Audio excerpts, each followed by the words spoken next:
ഇപ്പോൾ rural SP ഓഫീസിൽ നിന്ന് പ്രദീപ് ജോസഫ് കൂടി നമ്മളോടൊപ്പമുണ്ട്. പ്രദീപ്, ഇത് ഒരു ബൈക്കും ഒരു കാറും കൂട്ടിയിടിച്ചുണ്ടായ അപകടം എന്ന നിലയ്ക്കാണ് ആദ്യം വാർത്തകൾ വന്നിരുന്നത്. പിന്നീടും ഈ വാഹനാപകടം എന്ന നിലയ്ക്ക് തന്നെയാണ് പരിഗണിക്കപ്പെട്ടിരുന്നത്. പക്ഷേ CCTV ദൃശ്യങ്ങളും ആളുകളുടെ പ്രതികരണത്തിൽ നിന്നുമൊക്കെ പോലീസ് ഈ ദാരുണമായ സംഭവം മനസ്സിലാക്കിയെടുക്കുകയായിരുന്നു. അന്വേഷണം എങ്ങനെ പോകുന്നു?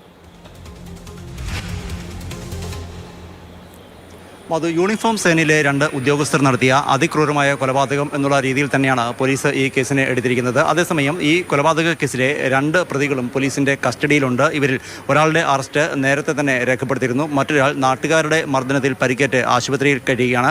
ആലുവ റൂറൽ SP അല്പസമയത്തിനകം തന്നെ ഈ സംഭവ സ്ഥലത്തെത്തി പരിശോധന നടത്തും. മാധ്യമങ്ങളോട് അവിടെ വെച്ച് വിശദമായി സംസാരിക്കുമെന്നാണ് അറിയിച്ചിരിക്കുന്നത്. അതേസമയം നേരത്തെ ഇവർ തമ്മിൽ, അതായത് ഇവർ തമ്മിൽ ആദ്യം ഈ വാക്കുതർക്കം ഉണ്ടാകുന്ന സ്ഥലത്തിന് അതിനും മുൻപേ തന്നെ മറ്റേതെങ്കിലും തരത്തിൽ ഇവർ കാണുകയോ സംസാരിക്കുകയോ അവിടെ വെച്ച് വാക്കുതർക്കം ഉണ്ടാവുകയോ അതിന് തുടർച്ചയായി പിന്നീട് ഈ പറയുന്ന സംഭവ സ്ഥലത്ത് വെച്ച് വാക്കുതർക്കം ഉണ്ടായതാണോ എന്നത് ഉൾപ്പെടെയുള്ള കാര്യങ്ങൾ പോലീസ് പരിശോധിക്കുന്നുണ്ട്. ഇതിന്റെ ഭാഗമായി വിവിധ CCTVകൾ ഉൾപ്പെടെ പരിശോധിക്കുന്നുണ്ട്. അതായത് ഈ രണ്ട് വിഭാഗക്കാരും 2 ആൾക്കാരും വന്ന വഴിയിലെ മറ്റ് CCTV ദൃശ്യങ്ങൾ ഉൾപ്പെടെ പരിശോധന നടത്തുന്നുണ്ട്. എന്തായിരുന്നാലും പ്രതികൾ കസ്റ്റഡിയിലായിട്ടുണ്ട് എന്നത് പോലീസിനെ സംബന്ധിച്ച് ആശ്വാസകരമാണ്. ഇരുവരുടെയും അറസ്റ്റ് രേഖപ്പെടുത്തി കോടതിയിൽ ഹാജരാക്കി വീണ്ടും വിശദമായ ചോദ്യം ചെയ്യലിനാണ് മുതിരുന്നത്.